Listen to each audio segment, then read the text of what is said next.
Hi guys, and welcome back to Mummy Cooks Homemade. My name's Hayley and this is what we ate this week. We had some cheesecake pie in the freezer and some lovely sausage. Steve likes tin tomatoes ever is, but ooh, no, not for me.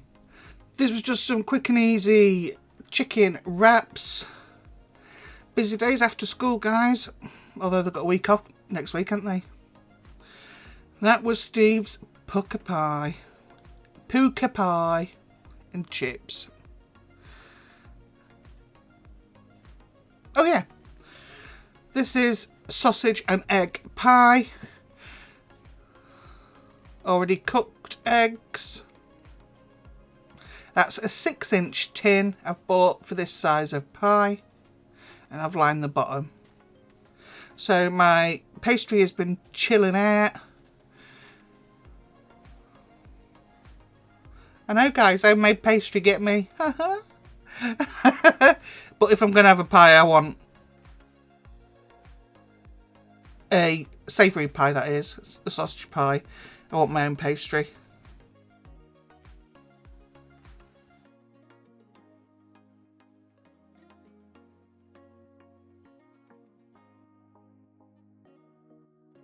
So I'm going to use half the mixture. Make sure you really press that in, so there's no air pockets.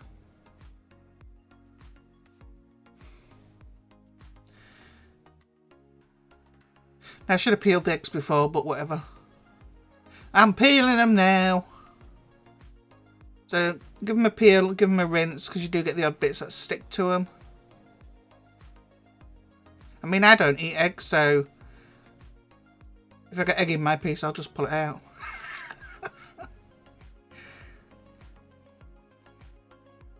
And then slap the other half of the sausage meat on top. Make sure there's no air pockets. Press it in. My eggs were so small, guys, honestly.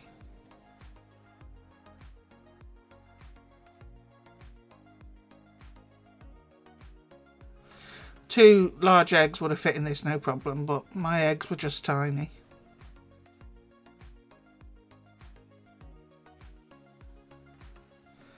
So I'm just brushing the edge with some water to make sure that the lid, which I've already rolled out, will stick, and I'm pressing them down together and just lifting them up a little bit. Again, you don't want no air pockets. Because this is sausage, you are going to get some leakage. It's just the way it is. But the better sausage meat you use, the less fat that's going to be in there. So just trim.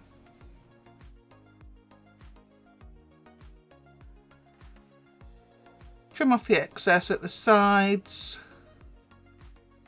Just double check that it is all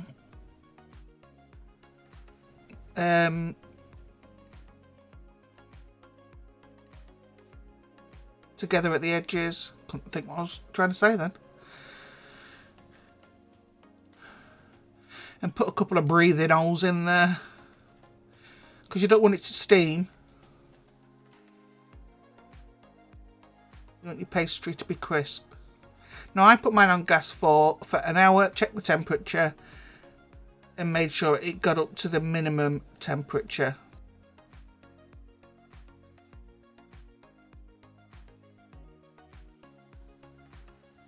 That's why these thermometers are so good.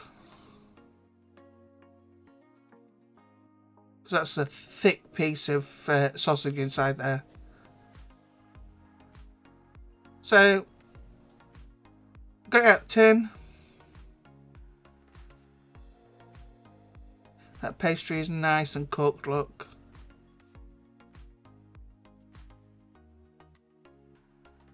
I think my yolk ran away. But anyway, guys, that is the sausage pie, as easy as that. And that's what we had it with. That pastry is really short and crumbly. It's so good. I'm not a fan of puff pastry, so yeah. So we had homemade pizzas. I say homemade, we had a plain base and we doctored it up. Me and Steve shared this one. It looks massive, but it is not. Then we had southern fried chicken thighs and jacket potato. Obviously that's not mine because it's got beans on it. Yes, I am that awkward. So now I am making, what am I making? Ah, blueberry muffins. It keeps bringing me blueberries. So I thought, oh, just get on with it and do it.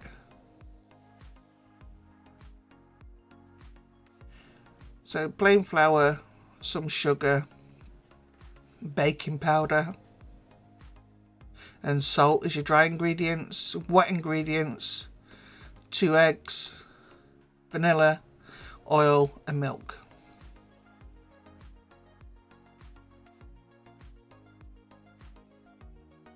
I will put the measurements down below.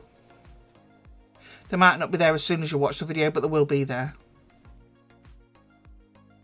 And that's a 1/4 teaspoon that I'm using, so I'm not putting in, you know, tons of it. No, that was 1/2 teaspoon, sorry. Was it? Oh, I don't know. Anyway, the measurements will be down below. We're not Gordon Ramsay over here, guys.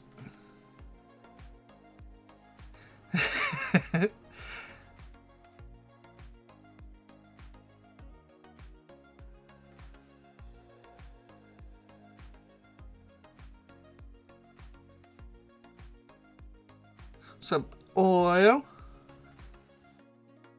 I'm never getting them eggs again, you know, because they're ever so small. Ever so small.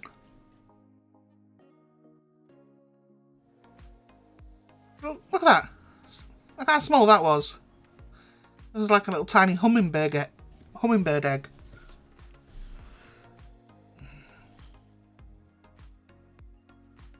Anyway, they turned out apparently really, really nice because Steve's been at them, which is fine because they need to be eaten.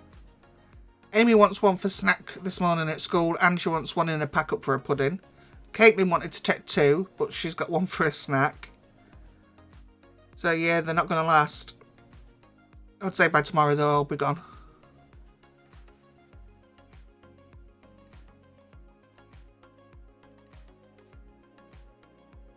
So this is a thick mixture when you're mixing it, so I don't recommend using a whisk unless you're using a stand mixer. I would, and I'm sorry if I'm shouting by the way, I'm going deaf. Don't ask what's happened because I don't know. Yeah, going back to this, it's quite hard to mix because it's stiff. That's why I've got this plastic spoon here. You just want to mix it until you've got, you know, all your ingredients are incorporated. I've still got the blueberries to go.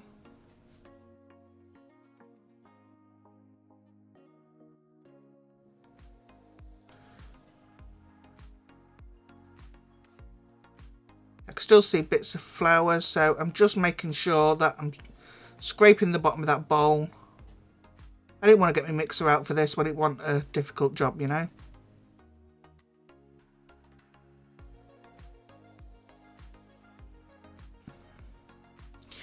Today I am recording the old-fashioned classic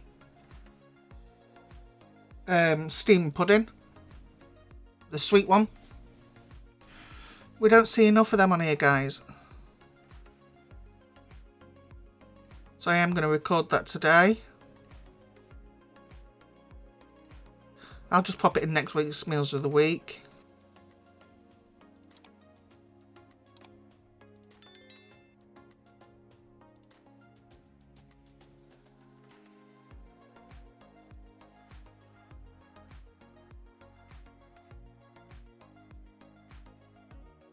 So I like these muffin cases.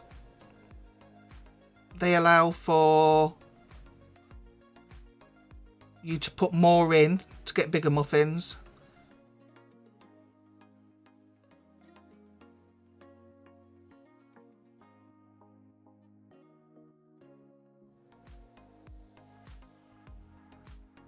And I got these muffin wrappers from Amazon.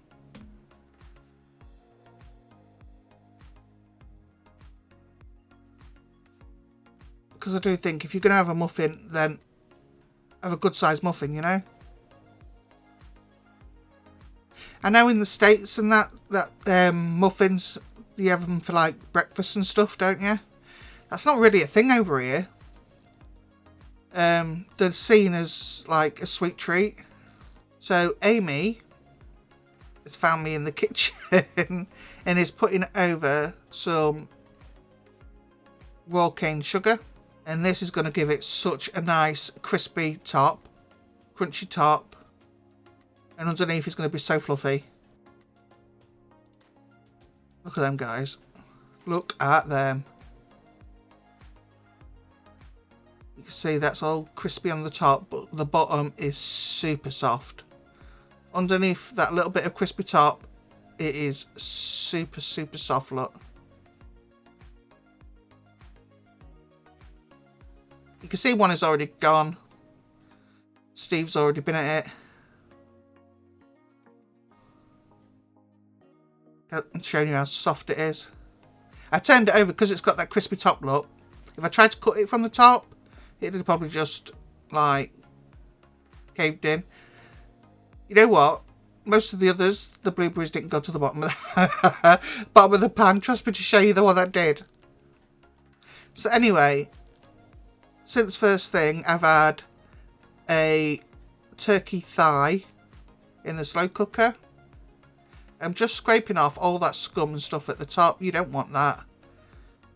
If you use one of these, it takes off that layer of fat off the top as well.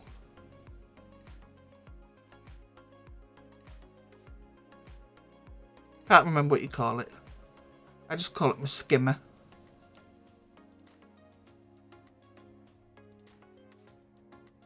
So I'm leaving that turkey thigh in there to keep cooking because I want it to fall to pieces. Just checking it. It's not where I want it. Don't be scared about putting all your veggies and that in if your turkey thigh's still in there, because you can pull that turkey thigh out, which is what I did. And it literally took me 5 minutes to strip it down.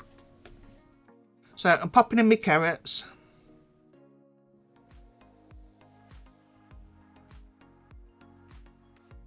So that's the potatoes.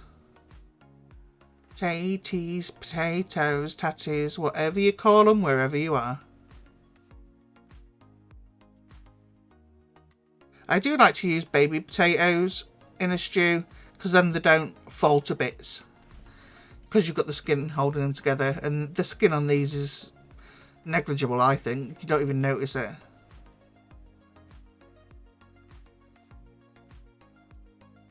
Then I've got white cabbage chopped small, onion and chestnut mushrooms. I haven't gone out and bought anything. I'm literally using what I've got in my fridge.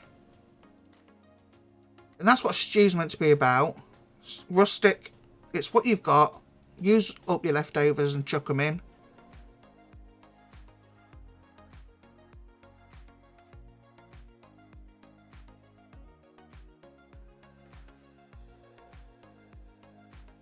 So, mushroom ketchup. I am a convert, thank you to Joanne. Marjoram.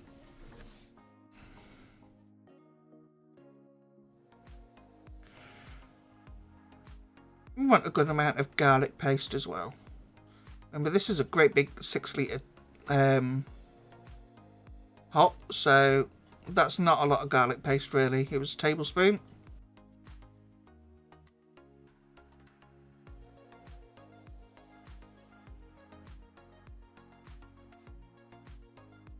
Some salt and pepper.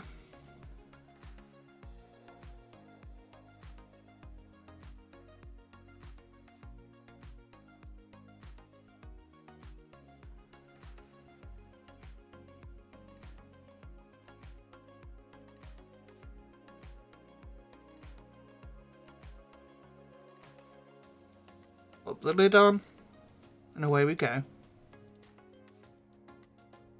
So I've took some liquid out of there because there was too much. Didn't need it all. You see, I've took that thigh out, took the meat off, and look at all that meat from one turkey thigh. That's not including the drumstick part of it, it's just the thigh. And it took me 5 minutes to shred in that bowl.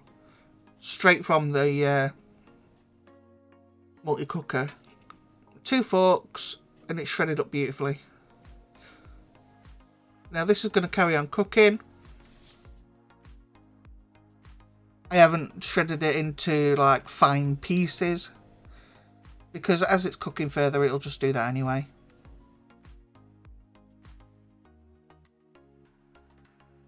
I did have a bouquet garni in with the turkey thighs. It was cooking for the first 4 hours. Now I've got a subscriber that wants me to do, because I do my own bouquet garnis and stuff, and different bags for different things. A subscriber wants me to show what I use. This is me just doing the dumplings, guys. Show what I use and how I do my bags. Now, if anybody else is interested, let me know.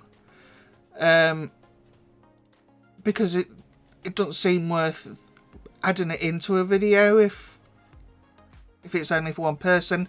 If it's only for one person, I'll quite happily write in the description what I put in a bag for what type of meals. So, but if you're interested in seeing it in like the meals of the week, then yeah, just let me know down in the comment section.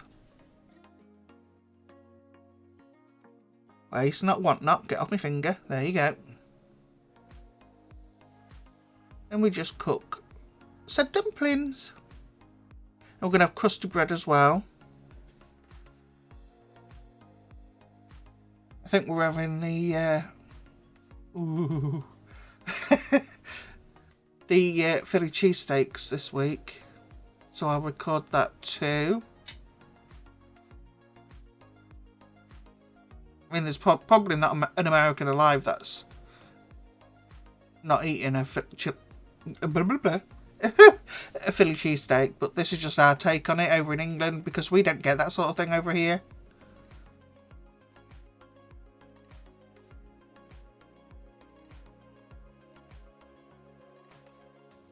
Well, there's nowhere around me that's got anything like that. Maybe down in like London or Manchester or someplace like that they've got it. But I don't imagine it being a common thing. You see the chunks of turkey there. All your vegetables. This is the kids I'm dishing up. Caitlin, guys. Caitlin had this. Hers is the one with the one dumpling. She had this. All she left was the carrots. She even ate a dumpling. So round of applause for Caitlin for giving it a bash and eating it. Good lass. It's disheartening sometimes, you know, when you're cooking and they don't eat it. So yeah, that's what we had Sunday. So yeah, let me know, guys, about that video down in the comments. Let me know what you thought about this week's meals. And I'll put the recipe down there for the sausage pie and the muffins. So don't forget to like, comment, subscribe, share if you can, hit the bell notification, and I'll see you in the next one. Bye bye.